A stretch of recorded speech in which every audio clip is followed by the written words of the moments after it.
വത്തിക്കാനിൽ നിന്നും ഏറ്റവും സുപ്രധാനമായ ചില വാർത്തകൾ നിങ്ങളെ അറിയിക്കട്ടെ. 10ാമത് കർദിനാൾമാരുടെ പൊതുയോഗം ഇന്ന് വത്തിക്കാനിൽ നടന്നു. അതിൽ 179 കർദിനാൾമാരാണ് പങ്കെടുത്തത്. അതിൽ 132 വോട്ടവകാശമുള്ള കർദിനാൾമാരും പങ്കെടുത്തിരുന്നു. ഈ യോഗത്തിൽ സഭ നേരിടുന്ന നിരവധി വിഷയങ്ങളെക്കുറിച്ച് കർദിനാൾമാർ ചർച്ച ചെയ്യുകയുണ്ടായി. ഏകദേശം 26ഓളം പ്രാവശ്യമാണ് വിവിധ കർദിനാൾമാർ പല വിഷയങ്ങളിലായിട്ട് അവർ ഇടപെട്ടത്. ഇതിൽ പ്രധാനമായിട്ട് ഊന്നിയെടുത്ത് പറയേണ്ട ഒരു കാര്യമാണ് സഭയുടെ മിഷണറി സ്വഭാവത്തെക്കുറിച്ച് അവർ പ്രത്യേക ചർച്ച നടത്തി. അതുപോലെ തന്നെ സഭാത്മിക ജീവിതത്തെയും സഭയുടെ ഇന്നത്തെ ദൗത്യത്തെക്കുറിച്ച് പ്രത്യേകമായ ചിന്തകളും അവർ പങ്കുവച്ചു. മറ്റൊരു സുപ്രധാനമായ കാര്യമെന്ന് പറയുന്നത് പാവങ്ങളെ സഹായിക്കുന്ന ശുശ്രൂഷയിൽ ഏർപ്പെട്ടിരിക്കുന്ന കാരിറ്റാസിന്റെ പ്രവർത്തനങ്ങളെ വിലയിരുത്തുകയും അത് പാവങ്ങളെ സഹായിച്ചാൽ മാത്രം പോരാ, അവരുടെ അവകാശങ്ങൾക്ക് വേണ്ടി നിലകൊള്ളുകയും അവരെ സംരക്ഷിക്കേണ്ടതിൻ്റെ ആവശ്യകതയെക്കുറിച്ച് ഊന്നി പറയുകയുണ്ടായി. മാത്രമല്ല, സുവിശേഷത്തിൻ്റെ നീതിക്ക് സാക്ഷ്യം വഹിച്ച് ജീവിക്കാനും പാവങ്ങൾക്ക് വേണ്ടി നിലകൊള്ളുവാനും ശക്തമായ നിലപാടുകൾ സ്വീകരിക്കുവാനും ഈ യോഗത്തിൽ ചർച്ച ചെയ്യുകയുണ്ടായി.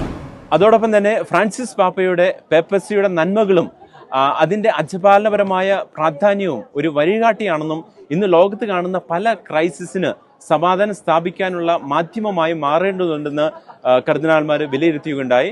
അതോടൊപ്പം തന്നെ ഫ്രാൻസിസ് പാപ്പ ജനങ്ങളുടെ യഥാർത്ഥ ജീവിതത്തെ തൊട്ടറിഞ്ഞ ഒരു ഇടയനായിരുന്നുവെന്ന് അവർ വിലയിരുത്തുകയുമുണ്ടായി.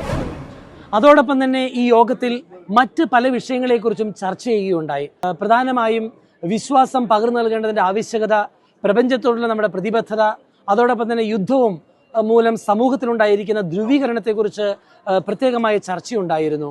മറ്റൊരു കാര്യം അവരുടെ ശ്രദ്ധയിൽ കൊണ്ടുവന്ന വിഷയം ഇതായിരുന്നു: സഭയുടെ അകത്ത് തന്നെ നടക്കുന്ന ധ്രുവീകരണവും അനൈക്യത്തെക്കുറിച്ചും അവർ ചർച്ച നടത്തി. കൂടാതെ ദൈവവിളി, കുടുംബം, അതുപോലെ തന്നെ കുഞ്ഞുങ്ങൾക്ക് നൽകേണ്ട വിദ്യാഭ്യാസത്തെക്കുറിച്ചും അവർ ചർച്ച ചെയ്യുകയുണ്ടായി.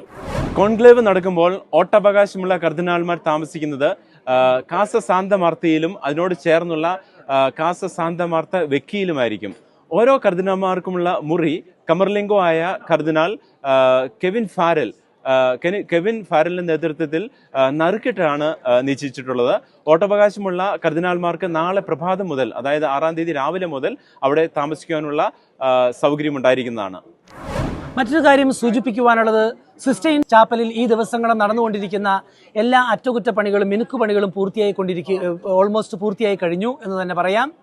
അതോടൊപ്പം തന്നെ സിസ്റ്റൈൻ ചാപ്പലിന്റെ സുരക്ഷ സ്വിസ് ഗാർഡും ഉത്തരവാദിത്തപ്പെട്ട എല്ലാ പോലീസ് ഉദ്യോഗസ്ഥന്മാരും ഏറ്റെടുത്തു കഴിഞ്ഞു. ഇതിനോടകം വോട്ടവകാശമുള്ള 133 കർദിനാൾമാരും വത്തിക്കാനിൽ എത്തിക്കഴിഞ്ഞു. ഇന്ന് വൈകുന്നേരം 5 മണിക്ക് 11ാമത്തെ കർദിനാൾമാരുടെ പൊതുയോഗം വത്തിക്കാനിൽ നടന്നു.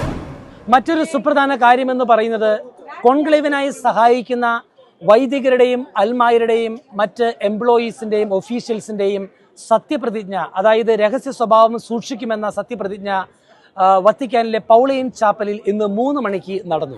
മെയ് 7-ാം തീയതി ആരംഭിക്കുന്ന കോൺക്ലേവിന് ഒരുക്കമായുള്ള രാവിലത്തെ വിശുദ്ധ കുർബാനയ്ക്കുള്ള കുർബാന പുസ്തകം പുറത്തിറങ്ങിക്കഴിഞ്ഞു. ഈ കോൺക്ലേവിന് ഒരുക്കമായിട്ടുള്ള വിശുദ്ധ കുർബാന അർപ്പിക്കുന്നത് കർദിനാൾമാരുടെ ഡീൻ ആയ ജോവാനി ബാറ്റിസ്റ്റ റേ കർദിനാളാണ്. വത്തിക്കാൻ സ്ക്വയറിൽ നിന്നും ഫാദർ ജോർജി പോളിനോടൊപ്പം ഗുഡ്നസ് ടെലിവിഷന് വേണ്ടി ഫാദർ ജോബി പോൾ.